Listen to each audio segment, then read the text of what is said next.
Hi everyone. आज के video में हम बात करने वाले हैं कि जो वात पित्त कफ में से जो सबसे इम्पॉर्टेंट होता है, जो वात होता है, ये इसके बढ़ने के क्या कारण हो सकते हैं। ठीक है, इसके मामले में हम पहले भी 2-3 वीडियो में बात कर चुके हैं। यदि आपने वो वीडियोस नहीं देखे हैं तो उनकी लिंक आपको डिस्क्रिप्शन में मिल जाएगी। और वात पित्त कफ से रिलेटेड एक पूरी प्लेलिस्ट मैंने बना रखी है, तो डिटेल वीडियो आप वहाँ पर देख सकते हैं। यहाँ पर मैं थोड़ा सा एडवांस कॉन्सेप्ट जो है इसका, वो मैं आपके साथ शेयर करने वाली हूँ। देखिए, वात पित्त कफ में से जो पहला है वात, वो सबसे ज़्यादा इम्पॉर्टेंट होता है। वायु को हमेशा ही सबसे ज़्यादा इम्पोर्टेंस दी गई है। माना जाता है, आयुर्वेद में एक श्लोक है, आचार्य शार्ंगधर का श्लोक है, जो उसका अर्थ होता है कि पित्त और कफ और बाकी की सप्त धातु ये सब पंगु होते हैं, यानी कि ये सब लंगड़े होते हैं। इनको ले जाने का काम वायु करती है। इसलिए हर एक प्रकार की व्याधि में वायु का सबसे इम्पॉर्टेंट रोल होता है। अब वात के बढ़ने के जो कारण होते हैं, कि जिसको कहते हैं ना वात प्रकोप होना, एक चीज़ समझ लेना कि वात की प्रकृति होना और वात प्रकोप होना दोनों डिफरेंट चीज़ें होती हैं। वात प्रकृति होने का मतलब क्या होता है कि जब आप पैदा हुए थे, क्योंकि हमारी जो प्रकृति है वो हमारे पैदा होते समय ही डिसाइड हो जाती है। जब शुक्र और षोडश और आत्मा तीनों का संयोग होता है, उस समय पर ही प्रकृति का निर्माण होता है। ठीक है, मतलब कि जब आप अपने माता के गर्भ के अंदर थे, जब आपके पिता की तरफ से आपका जो स्पर्म आया था वो और आपकी मदर का अंडा, उस दौरान जो मुलाकात हुई, उस समय पर ही आपकी प्रकृति का निर्धारण हो गया था।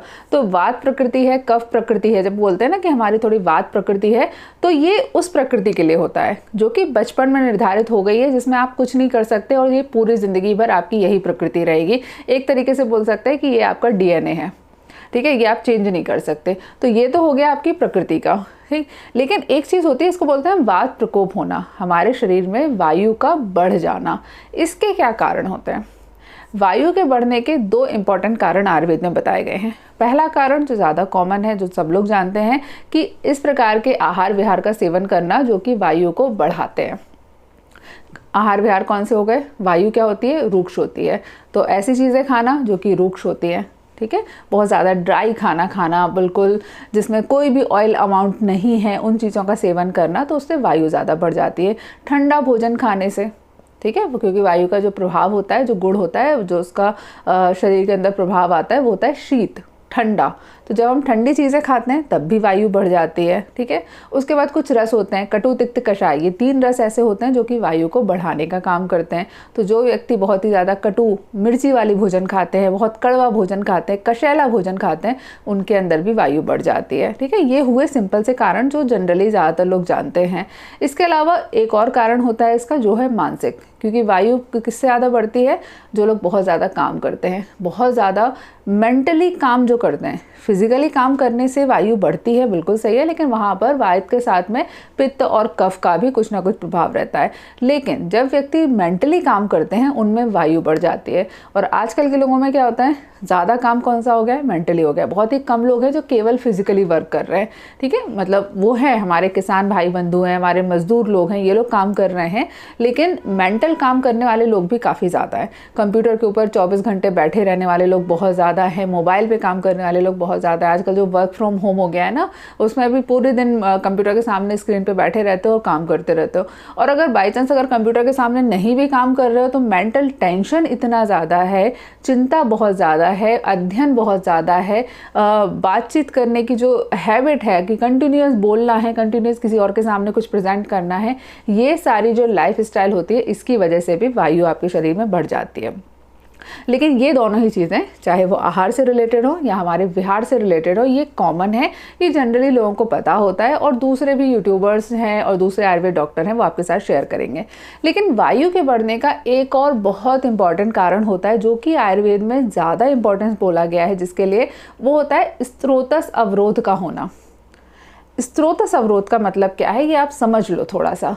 इसे समझने के लिए आपको थोड़ा सा अपने शरीर से बाहर निकलो। मतलब मेडिटेशन करके शरीर से बाहर नहीं निकलना है, आत्मा के रूप में नहीं आना है, थोड़ा सा विजुलाइज करो, इस संसार को विजुलाइज करो। एक्चुअली आयुर्वेद क्या है ना, आयुर्वेद ये बोलता है कि जो कुछ इस संसार में होता है वही हमारे शरीर में होता है। बाहर भी वात पित्त कफ है, बाहर भी वायु है, बाहर भी अग्नि है जो इसको पकाने का काम करती है, बाहर भी कफ है, शीतलता है, वही हमारे शरीर में है। पंच महाभूत से हमारा शरीर बना है, पंच महाभूत से पूरी दुनिया बनी हुई है। तो आयुर्वेद ना दोनों को जोड़ने का काम करता है। तो यदि आयुर्वेद को समझना है ना, तो थोड़ा सा प्रकृति के बारे में भी जानकारी, थोड़ा सा विजुलाइजेशन तो एटलीस्ट होना चाहिए। अब आप ना थोड़ी देर के लिए विजुलाइज करो, अभी जो जैसे सुनामी आई थी या फिर और भी जो तूफ़ान आते हैं वायु के, वो तूफ़ान कैसे आते हैं, स्टार्टिंग कैसे होती है। स्टार्टिंग जब भी अगर आपने कभी मौसम वाली जो न्यूज़ आया करती थी ना, पुराने समय में आती थी, आजकल तो पता नहीं कब आती है, मुझे तो दिखाई नहीं दी, लेकिन हाँ आपने उन्हें देखा तो होगा। जो मौसम वाली न्यूज़ आती है उसमें हमेशा बोला जाता है कि इस जगह पर कम दबाव का क्षेत्र बन रहा है और तूफान आने की आशंका है। होता क्या है कि कहीं पर भी यदि वायु का दबाव कम हो जाता है, जो वायु का प्रेशर होना चाहिए, जो वायु का प्रेशर या दबाव या उसका जो कुछ भी इसकी यूनिट होती है, ये वाले इन टर्म में फिजिक्स केमिस्ट्री वगैरह वाले के जो टर्म्स में, तो उसमें वायु का जो दबाव होता है वो कम हो जाता है, यानी कि वहाँ पर वायु की जितनी मात्रा होनी चाहिए थी वो कम हो जाती है। तो जैसे ही वायु का कम दबाव का क्षेत्र बना यहाँ पर, तो इसके आसपास की जो वायु होती है वो बहुत ही तेज गति के साथ में यहाँ पर अपना मूवमेंट करने लगती है। ये हमारी प्रकृति का नियम है। कहीं पर भी कम दबाव का क्षेत्र बनेगा, वैक्यूम बनेगा किसी भी कारण से, तो उसके आसपास का जो एरिया है वो वहाँ पर बहुत ही तेज गति से जाएगा। ठीक है, ये प्रकृति में होता है। अब हमारे शरीर में ये चीज़ क्या होती है, कहीं पर भी हमारे शरीर के अंदर वैक्यूम बनेगा, स्रोतस का अवरोध होगा, वायु की गति अवरोध हो जाएगी।